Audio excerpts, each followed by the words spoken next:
Hello guys, अब अपना एक लास्ट टॉपिक बचता है, उसको आज अपने कंप्लीट करेंगे।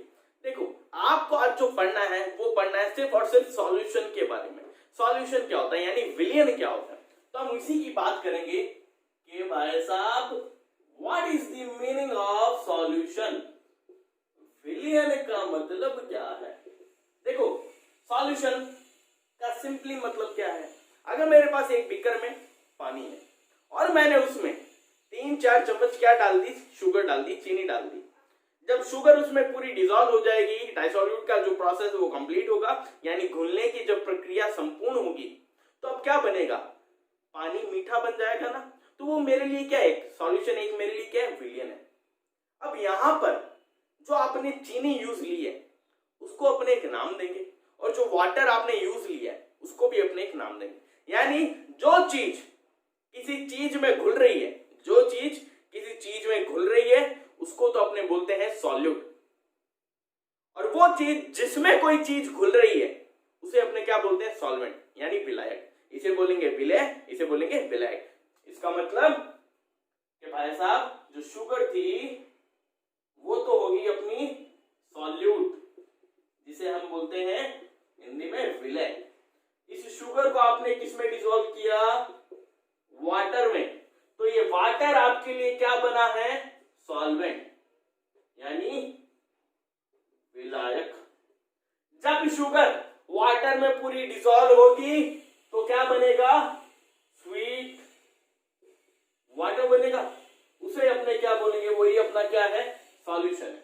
तो यहां से एक बात मैं बोल सकता हूं कि जो सॉल्यूशन होता है, जो सॉल्यूशन होता है वो दो कंपोनेंट का क्या होता है, मिक्सचर होता है। एक होता है उसमें सॉल्यूट, एक होता है उसमें सॉल्वेंट। यानी सॉल्यूशन कब बनेगा, जब एक सॉल्यूट और एक सॉल्वेंट आपस में क्या होंगे, कंबाइंड होंगे या मिक्स होंगे। अब इसे हिंदी में क्या बोलोगे आप कि भाई साहब विलियन जो है विलय प्लस विलायक दोनों के मिलने से बनता है। ये बात आई समझ में कि सॉल्यूशन का मतलब क्या है। जब एक सॉल्यूट किसी सॉल्वेंट में डिसॉल्व होगा तो क्या फॉर्मेशन करेगा, सॉल्यूशन। अब मैं आपको पूछूं कि उस सॉल्यूशन में उस सॉल्यूट का कितना अमाउंट है वो आप फाइंड आउट करके बताओ। तो यहां पर अब आपको जो चीजें पढ़नी है वो है कंसंट्रेशन।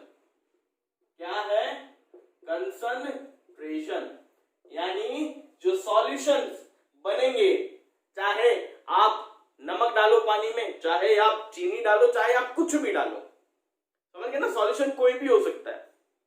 उस सॉल्यूशन में सॉल्यूट का कितना अमाउंट प्रेजेंट होगा, उसकी मात्रा क्या होगी, उसे फाइंड आउट करने के लिए हम क्या यूज करेंगे, concentration.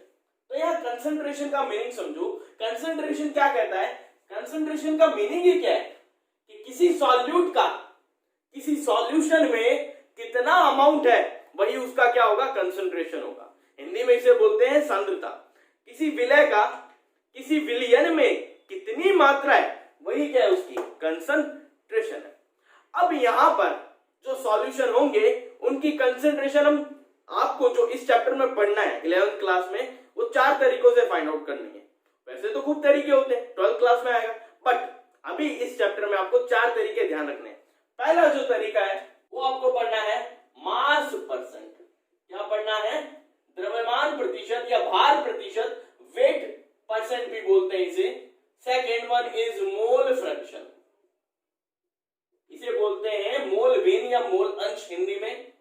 Third one is molarity, क्या, molarity. Fourth one is molality, molality, इसको बोलते हैं हिंदी में मोलरता, इसे बोलते हैं मोललता। ठीक है, नाम ध्यान रखना। अब ये कैसे फाइंड की जाए, ये सारी की सारी क्या है, कंसंट्रेशन निकालने के तरीके। इनसे क्या फाइंड की जाती है, कंसंट्रेशन, यानी अमाउंट फाइंड किया जाता है किसी सॉल्यूट का या किसी सॉल्वेंट का किसी सॉल्यूशन में by the help of this. सबसे पहले हम बात करते हैं मास परसेंट की, जिसे हम वेट परसेंट यानी द्रव्यमान या भार प्रतिशत भी बोलते हैं। इसको डिफाइन डिफाइन कैसे किया जाता है? कोई भी सॉल्यूट, सुनना डेफिनेशन सुनना, कोई भी सॉल्यूट का मास 100 ग्राम सॉल्यूशन में कितना है वही अपना क्या होगा? मास परसेंट। दोबारा सुनना, किसी भी सॉल्यूट का अमाउंट, सुनना, किसी भी सॉल्यूट का अमाउंट किसी 100 ग्राम सॉल्यूशन में कितना है वही क्या होता है? उस सब्सटेंस का मास परसेंट होता है। अब देखो इसको कैसे लिखेंगे? मास परसेंट ऑफ सॉल्यूट क्या होगा? Mass of solute, mass of solute किसमें देखना है? सॉल्यूट का मास परसेंट अगर आपको निकालना है तो किसमें फाइंड आउट करना है? Mass of solution. यानी इस सॉल्यूशन में सॉल्यूट का कितना मास होगा वही अपना क्या होगा? मास परसेंट। परसेंट निकालना है, इनटू क्या कर दोगे? 100। आई बात समझ में? यानी विलय का द्रव्यमान किसमें? विलयन के द्रव्यमान में कितना है वही अपना क्या होगा? द्रव्यमान प्रतिशत होगा। आई बात समझ में? इसको एक एग्जांपल के थ्रू करते हैं। मान लो क्वेश्चन आपको स्क्रीन पे दिख रहा होगा, अपने पास क्या है? NaCl है, कितना मोल है? 1 मोल। क्वेश्चन देखते रहना, NaCl 1 मोल है, इसको मैंने क्या किया? किसमें डिसॉल्व किया? वाटर में डिसॉल्व किया। किसमें डिसॉल्व किया? वाटर में डिसॉल्व किया। अब जो अपने पास क्या बना है? सॉल्यूशन बना है। इस सॉल्यूशन में इस NaCl का मास परसेंट क्या करना है? फाइंड करना है, यानी द्रव्यमान प्रतिशत। क्या था क्वेश्चन समझना? वाटर था, वाटर में हमने क्या किया है? 1 मोल NaCl डिसॉल्व किया। अब ये जो वाटर है, क्या इसके नंबर ऑफ मोल्स, क्या इसकी क्वांटिटी वगैरह वगैरह कुछ दे रखी है? यहां पर क्वेश्चन में देखो हमें बोला होगा 18 ग्राम है भाई साहब। कितना है? 18 ग्राम वाटर। इसमें हमने क्या किया? डिसॉल्व किया। अब इस जो सॉल्यूशन बनाएगा उसमें इस NaCl का मास परसेंट। अब तुम लोग खुद सोचो, वाटर था, क्या था? वाटर। इसमें आपने क्या टिकाया? NaCl। अब पहले तो ये पता लगाओ NaCl क्या है यहाँ? ये है सॉल्यूट यानी विलय। वाटर क्या है यहाँ? सॉल्वेंट यानी विलायक। हमें अकॉर्डिंग टू द क्वेश्चन क्या चलना होता है? Mass of solute upon mass of solution, यही फॉर्मूला बोलता है। अकॉर्डिंग टू फॉर्मूला ये है। क्या हमें मास दे रखा है क्या इसका? नहीं, हमें क्या दे रखा है? Number of mole. जब नंबर ऑफ मोल दे रखा है तो इसका मास फाइंड आउट करो। कैसे करोगे? नंबर ऑफ मोल आपको पता है, mass upon molar mass. Mass find करना है, मोलर मास आपको पता है कौन है? NaCl है। NaCl का निकालो, नंबर ऑफ मोल आपको पता है कितना? 1। NaCl का मोलर मास निकालो। Na मतलब 23, इसका एटॉमिक मास। क्लोराइड मतलब क्लोरीन का कितना होता है? 35.5। ऐड करो, आया 58.5 ग्राम। यही आया। यानी यहां पर 1 m अपॉन m0 की जगह क्या लिखूं? 58.5। तो यहां मास कितना आ गया मेरे पास? 58.5 ग्राम। आई बात समझ में? ये मास किसका आ गया? NaCl का, यानी मास ऑफ सॉल्यूट आ गया। Mass of solution, mass of solution कहां से लाओगे? दिमाग लगाओ। सॉल्यूशन कब बनता है? जब एक सॉल्यूट और सॉल्वेंट आपस में क्या होते हैं? जुड़ते हैं, मतलब ऐड होते हैं। तो यहां पर सॉल्वेंट का मास आपको गिवन है, कितना है? 18 ग्राम। सॉल्यूट का मास आपने निकाल लिया, इसको ऐड कर दो, वही तो क्या होगा? मास ऑफ सॉल्यूशन होगा। क्या करोगे? Mass of solute, mass of solute plus mass of solvent को क्या कर दोगे? ऐड कर दोगे। ऐड किया, मास ऑफ सॉल्यूट कितना है भाई साहब? यहां पर 58.5 प्लस मास ऑफ सॉल्वेंट यानी विलायक का कितना है? 18। इसको ऐड करोगे, क्या आएगा? 8 8 16 1 5 6 7 76.5 ग्राम। ये मास ऑफ सॉल्यूशन आ गया। मास परसेंट निकालना है, मास परसेंट ऑफ NaCl यानी मास ऑफ सॉल्यूट यानी मास ऑफ NaCl कितना है? 58.5 अपॉन मास ऑफ सॉल्यूशन अभी निकाला है 76.5 इंटू 100। इसको काटो पीटो, जो आएगा वही क्या आपका? मास परसेंट NaCl का। वो आंसर। इस तरीके के क्वेश्चन इसमें क्या करते हैं हम सॉल्व करते हैं। ठीक है, देखो नेक्स्ट कंसंट्रेशन टर्म जो है वो है अपनी मोलैरिटी। देखो इसकी डेफिनेशन ध्यान से पढ़ना। मोलैरिटी, मोलैलिटी और जो नॉर्मेलिटी आएगी, इन सब की डेफिनेशंस ध्यान से पढ़ना। डेफिनेशंस याद होनी चाहिए, डेफिनेशंस याद होगी तभी आप क्वेश्चन को अच्छे से समझ पाओगे। क्या है डेफिनेशन, क्या बोलती है? किसी भी सॉल्यूट के नंबर ऑफ मोल्स, किसी भी सॉल्यूट के number of moles per litre solution में कितना है, यानी the number of moles of solute dissolved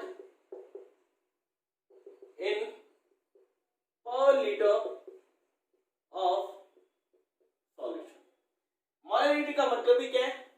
कितने मोल सॉल्यूट के पर लीटर सॉल्यूशन में डिसॉल्व है, घुले हैं, वही क्या है उस सॉल्यूशन की मोलैरिटी यानी मोलरता। विलय के कितने मोलों की संख्या विलियन के यानी प्रति इकाई विलियन में घुली है, वही क्या होगी उसकी मोलरता होगी।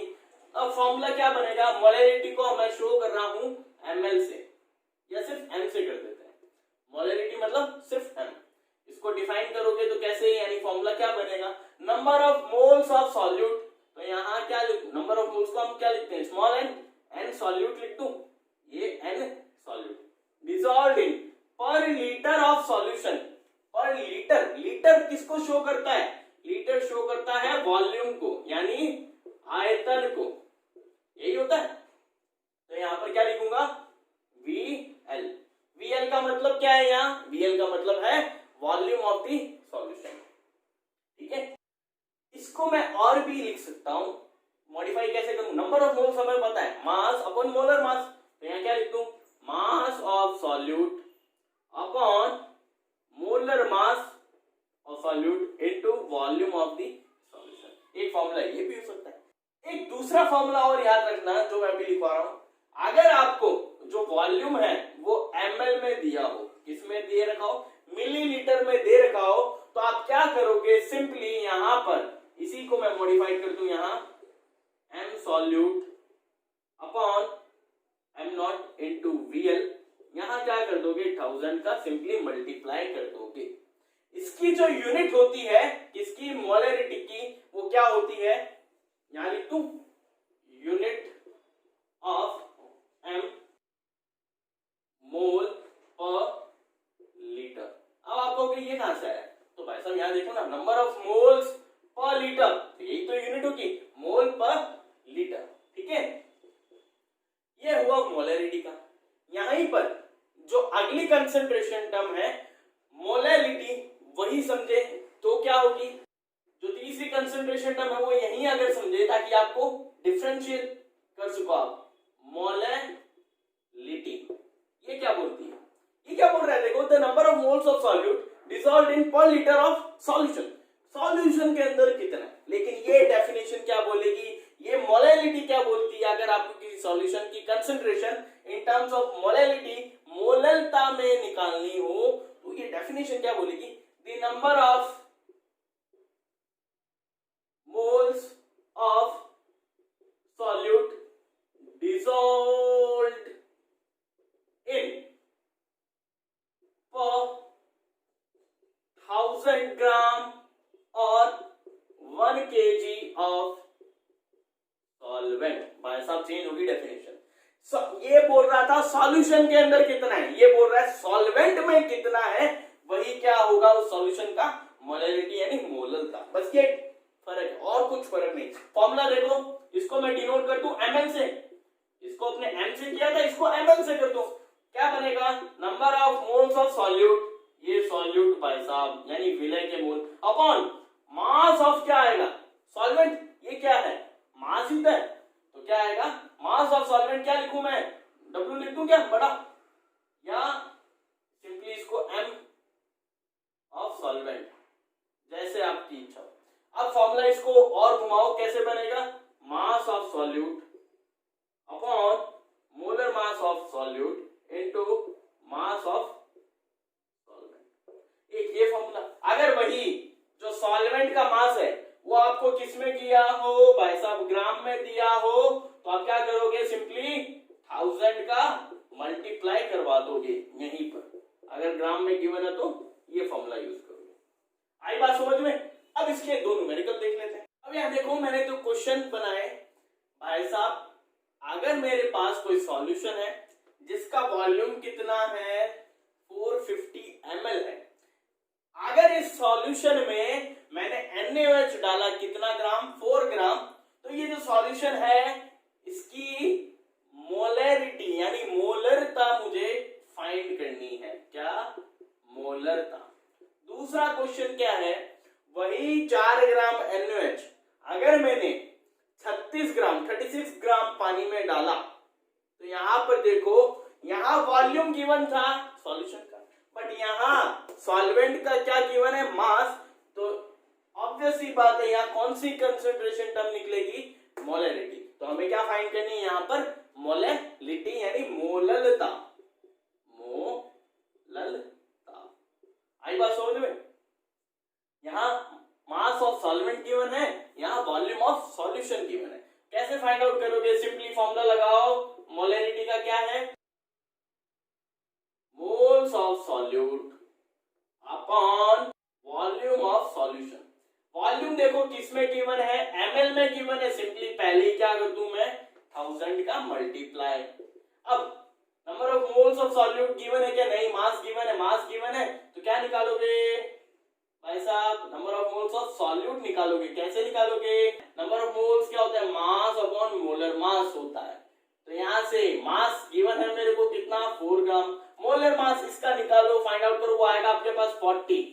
ठीक है, आप ऐड करके 23, ये ऐड करना 23 प्लस 16 प्लस 1 क्या आएगा, 40 आएगा। इसको सॉल्व करोगे क्या आएगा, नंबर ऑफ मोल्स 1/10। इसको ऐसे ही रख रहा हूं मैं, डिवाइड नहीं करना। तो यहाँ नंबर ऑफ मोल्स कितना है मेरे पास, 1/10 इनटू क्या है नीचे VmL, वो कितना है अपना 450 कर दो, इनटू क्या कर दोगे 1000, ये 0 से 0 कट आउट, क्या बचा 10/45। इसे अगर आप सॉल्व करोगे तो आपके पास क्या आ जाएगी, मोलरिटी आ जाएगी। ठीक है, अब यहां पर देखो मोलरिटी अगर फाइंड करनी है तो क्या करोगे, वही ml, number of moles of solute, 4 gram given है, मोल्स ऑफ सॉल्यूट अभी हमारे पास कितने आए थे, 1/10 आए थे, यही आए थे 1/10, क्योंकि वही सब्सटेंस लिया है मैंने ताकि कैलकुलेशन सही रहे, इनटू मास ऑफ सॉल्वेंट 36, यही फॉर्मूला लगाएंगे ना अभी जो पढ़ा है, number of moles of solute upon mass of solvent, यही फॉर्मूला होगा मोलरिटी के लिए। इनटू क्या कर दूंगा 1000, क्यों, क्योंकि ग्राम में गिवन है। ठीक है, इसे सॉल्व करोगे क्या आएगा, 0 से 0 कैंसिल, 100/36, यही आपकी क्या होगी भाई साहब, मोलरिटी होगी। इसे सॉल्व कर लेना, जो भी आएगा इन दोनों को सॉल्व करोगे वही आपका आंसर है। अब यहां से दो क्वेश्चन मैं आपको दे रहा हूं, एक इसके ऊपर एक इसके ऊपर, वो आप करके देखना।